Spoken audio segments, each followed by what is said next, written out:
Vivimos en un mundo complejo, lleno de violencia y en apariencia sin esperanza. Aunque la complejidad y la violencia persistan, la esperanza existe. La Biblia nos enseña a alzar la voz por aquellos que no pueden hacerlo. Entonces, ¿por qué no levantar la voz del Señor por quienes sabemos que están sufriendo? Conversemos.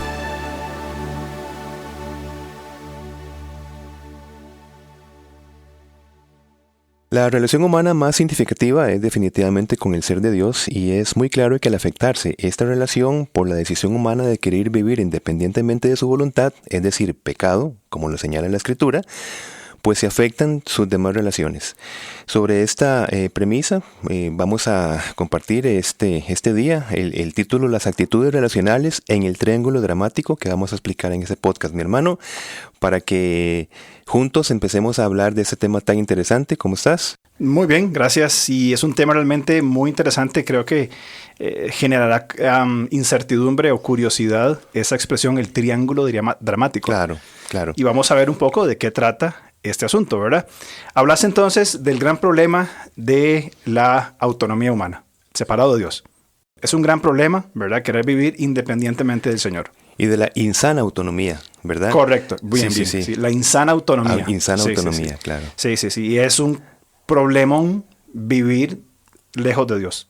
En este mundo vivimos sensaciones de dolor, ira, insatisfacción, decepción, amargura. Uh-huh. Esa expresión quizás la has oído, ¿verdad? El no ser comprendido. Sí. Es que no me entienden, ¿verdad? Claro. Son normales, y aquí entramos con un juego de palabras, de la normalidad del estado del corazón humano. Uh-huh. O sea, el corazón en su estado caído, anormal, es normal sentir todas estas cosas, ¿verdad? Cuando vamos desarrollando diferentes relaciones con diferentes personas. Claro. El problema, y yo creo que aquí es donde ya entramos en el tema, el problema es cuando normalizamos esas dinámicas relacionales. Exactamente. Donde vemos común, ¿verdad? Uh-huh. Procurar esas sensaciones anteriores. Uh-huh. Entonces, ahí es donde estamos enfatizando este concepto, que lo vamos a repetir muchas veces, ¿verdad?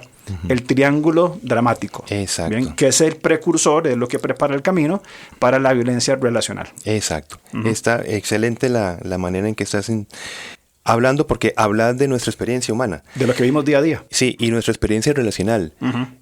Por supuesto que no estamos llamados a una experiencia relacional perfecta, porque todavía media el pecado en todos los corazones involucrados. Uh-huh, uh-huh. Pero cuando estás bien diciendo, ¿verdad? Cuando la normalización de nuestros estados emocionales y relacionales son disfuncionales, uh-huh, tenemos que tratar de buscarle nombre a las cosas, sí, para que las podamos identificar y uh-huh, las podamos confrontar. Cuando hablamos de esas cosas, y leí algunas cosas un día de estos, me hizo pensar en algo, y creo que va mucho en esta línea. La idea es, no está mal estar mal, está mal seguir mal. Exacto. Y creo que esa es un poco la línea en la cual queremos ir enfatizando en estos modelos de, a ver, todos pasamos momentos complejos y luchamos con el pecado. El tema es normalizar esto, sí, que es lo que hemos hablado. Y la normalización va creciendo no solamente en frecuencia, que sería normalización, sino en intensidad. Ajá. Por eso es que es necesario atacar la normalidad, uh-huh, para evitar la intensificación. Exacto. Porque empieza desde un sistema simétrico, uh-huh, de malestar para desarrollarse en un sistema asimétrico, uh-huh, relacional. Uh-huh. Entonces, por eso es que es tan importante identificar lo que supuestamente es habitual, estarse sintiendo mal para después de la resolución de un conflicto, porque eso empieza a preparar el terreno para otra intensidad de violencia relacional. Uh-huh. Y esos asuntos no se hablan, o se dejan pasar, o se normalizan, ¿ve? Sí. Cuando hablamos de este concepto del triángulo dramático, estamos hablando básicamente de 3 roles que se asumen en las relaciones, ¿verdad? 3 roles. 1, perseguidor. 2, salvador. Y 3, víctima. Entonces, los 3 vértices, ¿verdad? ¿Sí? La palabra, ¿sí? Uh-huh. Los 3 vértices de este triángulo no son personas diferentes. Es una persona, sino que puede llevar a desarrollar 3 actitudes, uh-huh, como ya lo dije, en esta misma persona, en las dinámicas relacionales, y que tienen que ver con una palabra muy importante que vos usas mucho en la iglesia y que la explicas, que es la palabra responsabilidad. Uh-huh. Vos has explicado en la iglesia, si mal no me acuerdo, tenemos la habilidad para para responder, me parece. Exactamente. Ajá. Conforme vayamos teniendo esa capacitación y habilidad para responder, así somos más o menos responsables. Exacto. Es decir, la responsabilidad de respuesta de un niño es diferente a la respuesta de un niño de más edad, a un adolescente, a un joven adulto, etcétera. Entonces, todos tenemos responsabilidad. Exacto. Pero responder según las habilidades que vayamos desarrollando y que en Cristo vamos, por supuesto, enriqueciéndonos, ¿no? Responder según las habilidades. Exactamente. Okay. Ahora, ¿cuáles son entonces, o cómo podríamos explicar esas tres actitudes que la persona puede tener? Sí. Entonces, bueno, empezaste hablando de los 3 roles. Muy bien. Perseguidor, salvador, víctima. En ese triángulo dramático de este autor Karpman. En la actitud perseguidora, se va a creer que son los demás los responsables de nuestro bienestar o de nuestra desdicha. Por eso es que utilizamos el común de la responsabilidad. Para empezarnos a meter en el tema. Tengo una actitud perseguidora cuando yo entiendo, cuando tengo el valor de que son las otras cosas las que me producen a mí tanto mi bienestar como mi no bienestar. Ajá. Okay. Responsabilidad sobre afuera. La responsabilidad viene de otros. De otros. Estoy mal por culpa de otros. Exactamente. Okay. De mi pasado, del sistema donde vivo, de las actitudes de otras personas, etcétera, etcétera, ¿no? Okay. Ahora, en la actitud salvadora se va uno a creer responsable de la felicidad y bienestar o desdicha de los demás. Entonces, otra vez el tema de la responsabilidad. Desde una actitud salvadora, yo asumo la responsabilidad del otro. O sea, yo soy el responsable de que la persona, digamos, crezca, se sienta bien o que no se sienta mal. Otra vez, palabra responsable. Es decir, que todo el peso de la carga yo la asumo para mí mismo, ¿verdad? Es como esa mamá que busca asegurarse que su hijito de 45 años haya comido. Es un poco... Exactamente. Por ahí va. Hijito, sí, ya comió papito. Ya te hiciste el huevito frito. Exactamente. Okay. Algo así, ¿no? Y que se siente responsable, por ejemplo, de que por pasar hambre tenga ciertas, digamos, repercusiones, ¿no? Y el hijo, como perseguidor, dice, yo no comí porque nadie me hizo la comida. Excelente ejemplo, ¿verdad? Okay. Es para ir procesando. Ahí estamos viendo cómo, sí, buenísimo, porque no solamente son 3 actitudes en una misma persona, como bien lo estás explicando, que de eso se trata, sino también se extiende a las relaciones ya interpersonales, ¿verdad? Como vamos a explicarlo en un momento. Y luego, en la última actitud de víctima, ¿cuál es el papel con la responsabilidad? Se va a buscar quién nos ayude a no cargar con nuestra propia responsabilidad. Entonces, claro, ve otra vez, yo estaré en una actitud de víctima cuando yo estoy procurando no asumir mi propia responsabilidad, sino que yo estoy esperando que alguien o algo o un sistema constantemente me esté quitando mis propias cargas. Entonces, claro, tengo que dar un papel de víctima para tratar de procurar la compasión de los demás para que se encarguen de mí. Sé que es un tema muy delicado porque son palabras que vemos explícitas en la Escritura.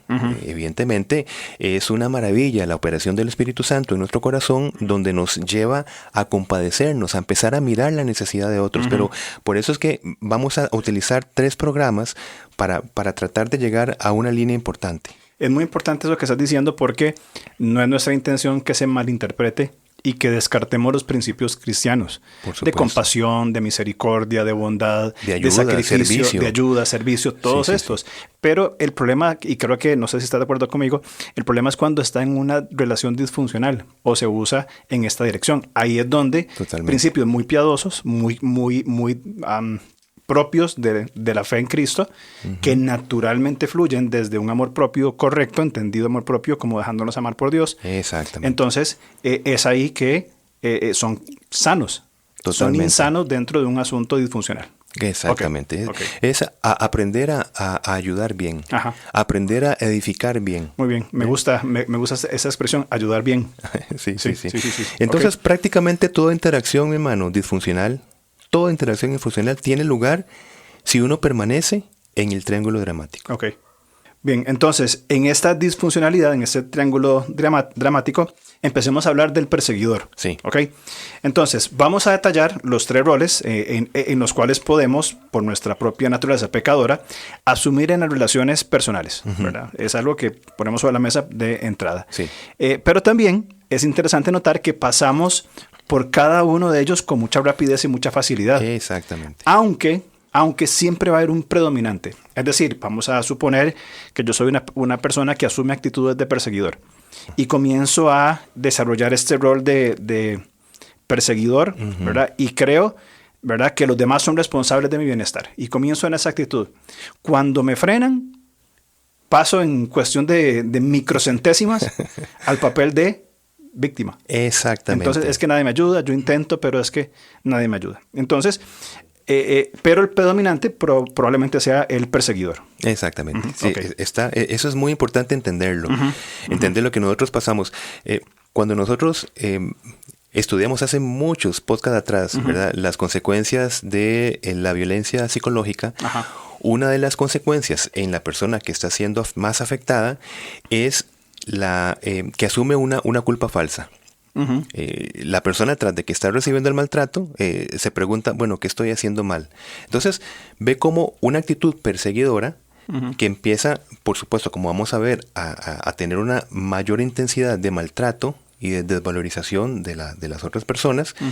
Cuando le conviene, como bien estás diciendo, empieza a asumir rápidamente otros roles de tal manera que se ve como víctima de la situación, y es donde se conecta con lo que hemos hablado del ciclo de la violencia. Es en esa fase de la luna de miel. Evidentemente ya esa faceta de perseguidor deja de estar para ser inclusive una faceta de salvador. Yo me voy a encargar de que las cosas estén mejor. Esto no va a volver a pasar. ¿Okay? Claro.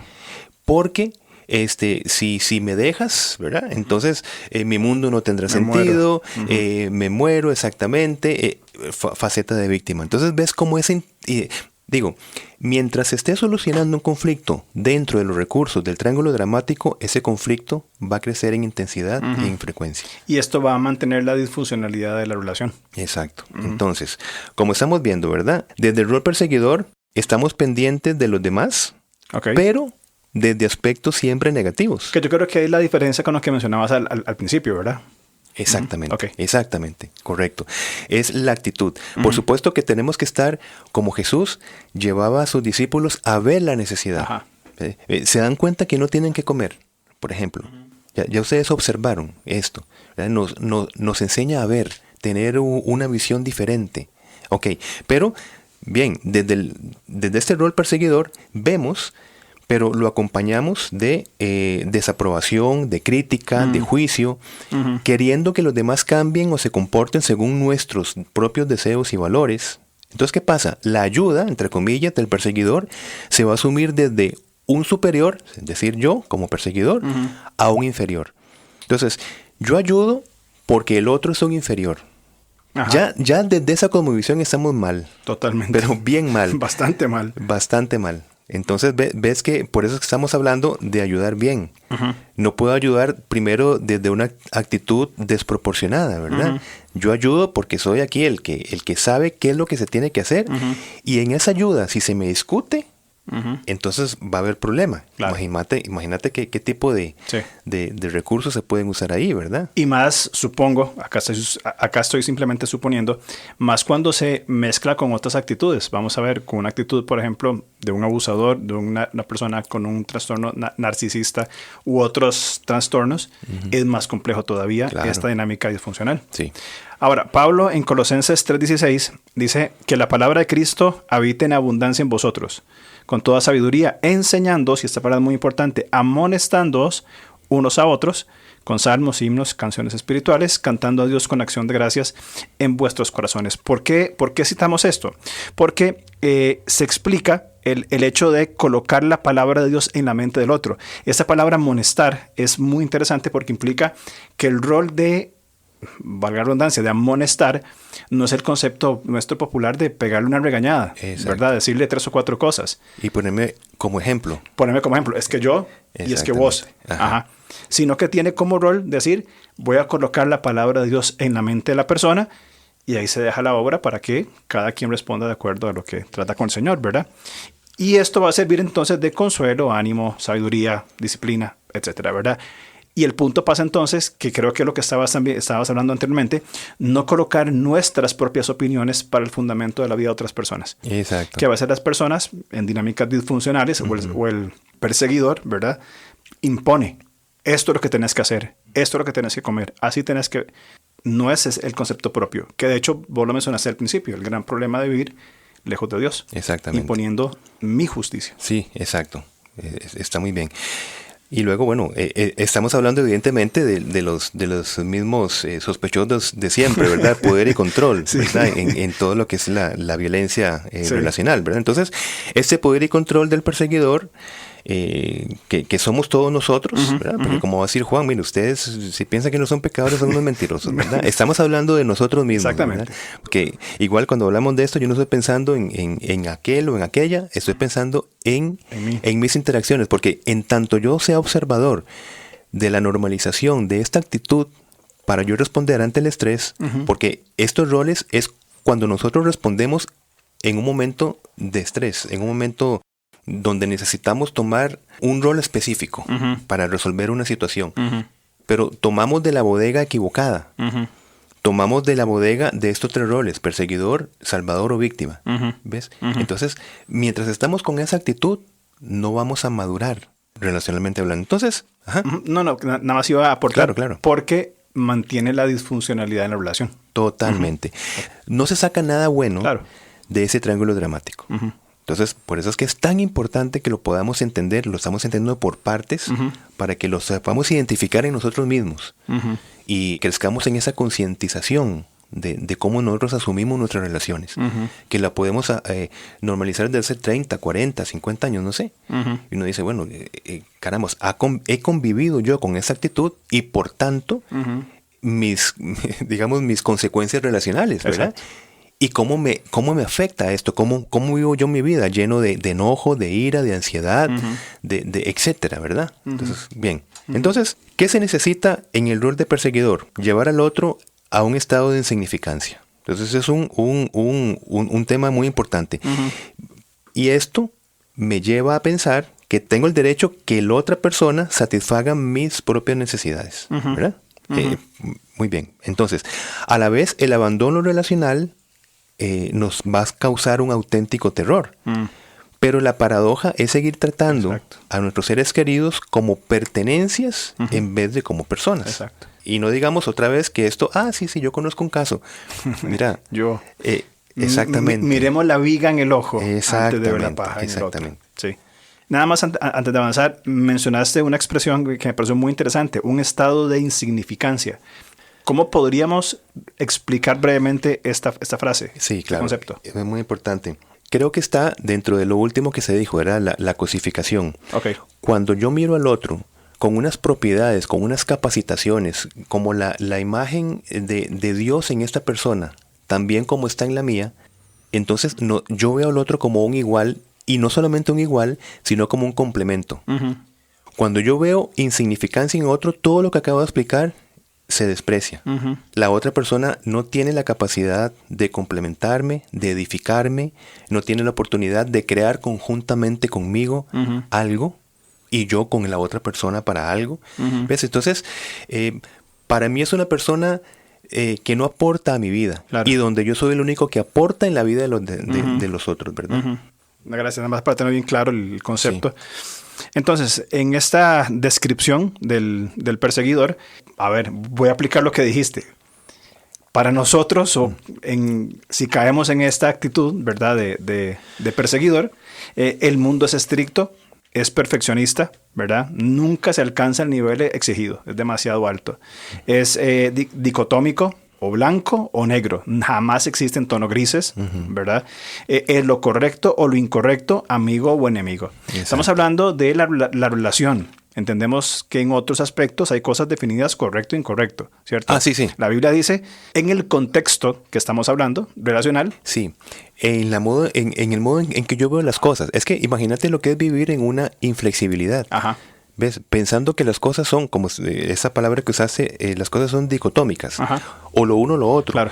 El problema es cuando yo considero que las cosas tienen que ser a mi manera. Desde lo blanco, por ejemplo, Okay. O desde lo negro, desde una de las dos cosas. Entonces, vivir así, en un mundo donde hay muchas alternativas, yo caigo rápidamente en una frustración, pero te digo, como utilizaste ahora en milisegundos, ¿verdad? Rápidamente, o sea, mi vida es una constante reactividad. Ajá. Porque cualquier cosa, digamos, que me lleve a mí a una necesaria flexibilidad, es un problema. Es un problema, sí. Sí. Entonces, esta mente perseguidora que estamos describiéndola, asume estar en el lado correcto siempre, ¿verdad? Exactamente. Y su misión, como vos decías, su misión relacional, que es muy, muy interesante este asunto, es estar sacando siempre el error de la otra parte. Siempre estás señalando el error, lo malo que hiciste, cómo te equivocaste, cómo fallaste. E interesantemente, esto se va a dar en una persona, es decir, vos y yo, digamos, en una relación personal, con un ministerio, Ajá. una organización. Ajá. Siempre donde haya una relación puede existir ese tipo de dinámicas. Sí. Y aparte de señalar el error, es la misión de sacar del error Ajá. a la organización, a la persona, etc. Uh-huh. Entonces ve qué dinámica. Es su rol. Exacto. Entonces uh-huh. ve que yo me entiendo como una persona que mis aportes, mis opiniones relacionales, siempre es estar sacando del error uh-huh. a la otra persona. Imagínate qué complicado claro. relacionarse con una persona así. Sí. Por eso que estamos diciendo que se necesita ver de una manera insignificante uh-huh. Las actitudes, la otra persona en general, porque, digamos, como están en el error uh-huh. y yo tengo la última palabra, ¿sí? Entonces, ese va a ser mi papel relacional. Claro. ¿Qué más entonces? Bueno, pues el perseguidor está, de verdad, o estamos, ¿verdad?, convencidos que somos víctimas inocentes y exentas de toda culpa. Uh-huh. Recordemos, el papel de la responsabilidad. ¿Son los otros los responsables de si yo me siento de una manera u otra? Uh-huh. Son los otros. Uh-huh. Si no hubieras dicho tal cosa, uh-huh. si no hubieras opinado tal cosa, uh-huh. entonces, ¿qué hace en una relación violenta? Hace que la otra persona desee no ser como es. Una víctima va a decir, yo quisiera dejar de tener las espontaneidades que yo tengo, uh-huh. dejar de aportar lo que yo aporto, uh-huh. y entonces poco a poco va asumiendo el criterio de realidad del perseguidor. Para que las cosas estén bien, yo conforme yo me alinee con lo que piensa, aunque no esté en el fondo de acuerdo, uh-huh. pero es la única vía para que yo esté bien relacionalmente, porque si no va a ser, me va a dejar de hablar durante 3 días. Claro. ¿Ves? Entonces ve qué interesante cómo se enlaza todo esto. Uh-huh. ¿Y por qué se llega a actitud de esto? Es porque nosotros, si ya lo estamos estudiando, hemos permanecido en un rol de perseguidor. Claro. Uh-huh. Porque las consecuencias son claras. Sí, claro. O sea, si hay un problema relacional, tenemos que decir, bueno, ¿pero qué sucede? Uh-huh. Y si yo sigo pensando en ese conflicto, que es porque la otra o el otro uh-huh. me dijo esto o lo otro, entonces, muy posiblemente yo estoy en ese rol de perseguidor. Uh-huh. Es muy interesante porque entonces, como lo estoy entendiendo, es el asunto de que en una relación se le pone nombre y apellido al problema, en vez de ir a encontrar cuál es la fuente del problema separándolo de la persona. Es decir, uh-huh. en una relación matrimonial, en una relación entre amigos, lo que sea, uh-huh. El problema es la persona. Es mi esposa, es mi amigo, es mi compañero. Uh-huh. Se le nombra al problema con ese asunto y, por supuesto, la actitud del perseguidor es tu culpa. Uh-huh. Más bien es separemos y veamos cuál es la raíz del problema uh-huh. y cómo se puede tratar, salir de esa disfuncionalidad entonces. Que eso es lo que muestra inmediatamente en Génesis capítulo 3, eso es lo que se muestra, uh-huh. la destrucción de las relaciones. Sí. Inicia antes hablando de las relaciones totalmente funcionales, ¿verdad? De una entrega a la voluntad de Dios. Correcto. Cuando esto, por una respuesta equivocada, se tergiversa, uh-huh. entra el pecado, empezamos a ver las relaciones. Uh-huh. Correcto. Todo está en relaciones. Todo. Es que la mujer que me diste, ¿verdad? Ajá. Ah, no, es que el animalito uh-huh. ¿verdad? Sí, claro. Una vez más volvimos a Génesis 1 al 3. Ah, no, sí, es que... Ya lectura diaria eso. Exacto. Muy bien. Entonces, nada más para terminar el punto. Nosotros estamos convencidos entonces de que somos exentos de culpa. Uh-huh. Lo único que hacemos es defendernos de personas o situaciones en un mundo lleno de peligros, entre comillas, y así justificamos nuestros maltratos, ¿verdad? Uh-huh. y hablamos en nosotros. No admitimos nuestra equivocación, ¿verdad? Claro. ¿Por qué? Porque esta vulnerabilidad para nosotros será una debilidad y nos puede llevar a pensar que podemos ser controlados. Es decir, es vivir en esa dinámica de o controlo o me controlan. Ajá. Una opinión diferente está tratando de controlarme. Entonces yo me voy a imponer. Exacto. ¿Ves? Porque entonces yo no puedo dejar controlar. ¿Ve qué actitud más complicada? Sí. Desde ese punto de vista, ¿cómo poder interactuar y cómo crear conjuntamente con una persona? Y esto es muy común en modelos no saludables de liderazgo. Cuando hay una opinión diferente, es la imposición, ¿verdad? ¿Quién tiene más fuerza, más poder?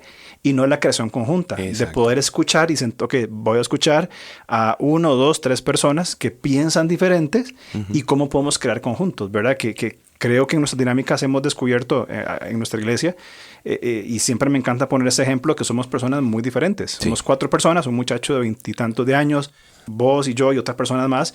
Venimos siempre con nuestras ideas y todas diferentes. Pero qué saludable, cómo se disfruta el ver un tema, 4 opiniones, claro. Y el Señor de alguna manera nos lleva a un punto concluyente. Claro, claro. Es maravilloso la diversidad dentro del liderazgo. Ahora, la relación con un perseguidor, mi hermano, es tensa. Sí. Es de mucha tensión constantemente, porque con solamente decir algo, y aquí abro comillas, fuera de su realidad, ¿verdad? Como vos decías, siempre habla desde lo blanco, siempre habla de lo negro. Decir algo fuera de su perspectiva, para él significa estamos en su contra. Y se va a cuestionar cosas tan importantes como el aprecio, la sinceridad, la amistad, la relación. Qué Entonces, importante. es esa tensión de qué complicado, ¿verdad?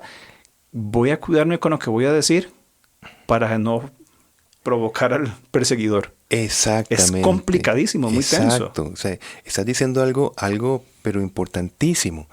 Porque si nosotros hemos tenido esa sensación, primero hacia otra persona, por ejemplo, yo tengo que estar diciendo algo que no lo altere o que no la altere. Y ese algo tiene que estar siempre en conformidad con lo que la otra persona asume, piensa, cree que es lo mejor, ¿verdad? Si realmente observamos con muchísimo cuidado y decir, yo conservo mi amistad, en tanto esté siempre de acuerdo, aunque sea desde una fachada, con esa persona, ¿a qué nos lleva? A que nosotros, por ejemplo, estemos supuestamente en una cara frente al perseguidor y luego estemos hablando en contra de la persona. Entonces, realmente mantener un sistema relacional así afecta a ambas partes. Exacto. A nosotros nos lleva al chisme, a la murmuración, etcétera, porque no somos claros, ¿verdad?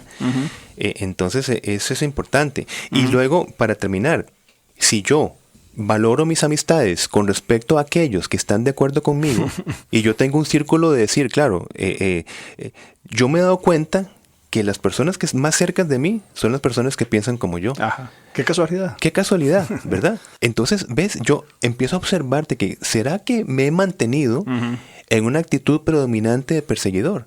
Y con esto he modelado mis relaciones. Exacto. Eso es muy, muy importante, ese autoanálisis, ¿verdad? Porque estamos apelando a, primero, nuestra introspección en esos asuntos. ¿Tendré yo una actitud dominante como perseguidor? Si esas son mis características. Proverbios 27:6, más confiable es el amigo que hiere que el enemigo que besa. O sea, de hecho creo que en Reina Valera es el pasaje que habla que fieles son las heridas del que ama e inoportunos los besos del que aborrece, por ahí va. Sí. Qué sabiduría en pocas palabras del Señor. Totalmente. Para ir terminando, ¿cómo podríamos entender el proceso psicológico del rol del perseguidor?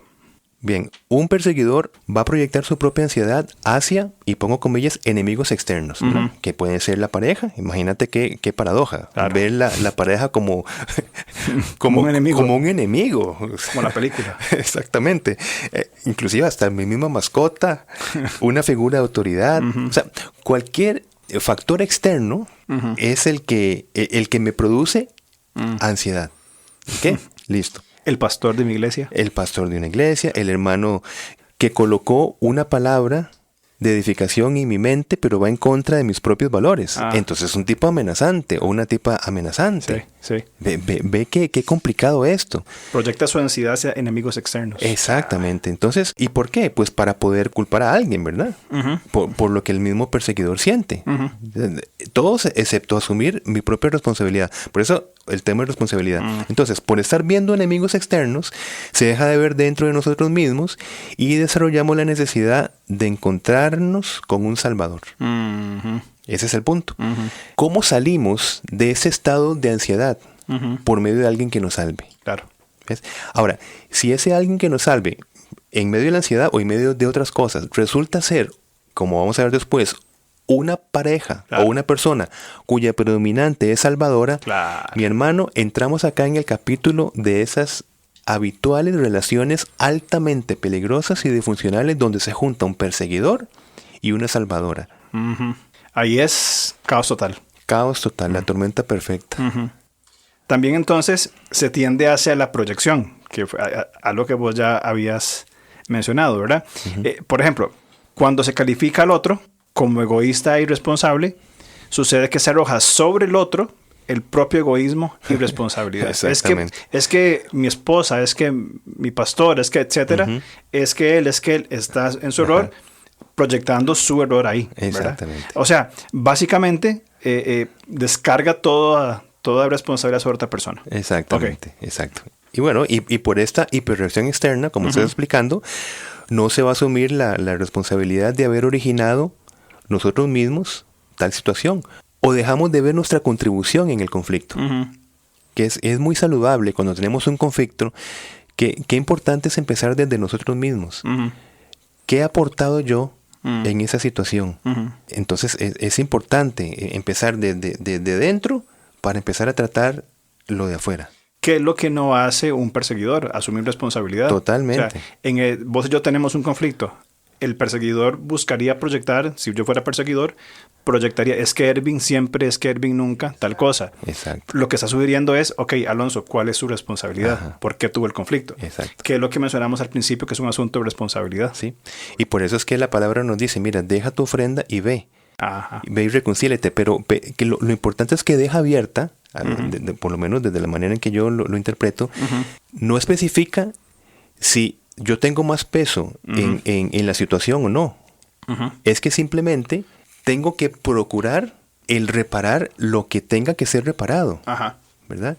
¿Por qué? Porque tenemos más responsabilidad. Precisamente por esto. Tenemos un enriquecimiento a través del Espíritu Santo para que nosotros nos sobrepongamos a nuestra naturaleza pecaminosa, a nuestros diferentes roles, y entonces procuremos la paz en la otra persona, sea que haya sido yo, digamos, el de más peso del conflicto o no.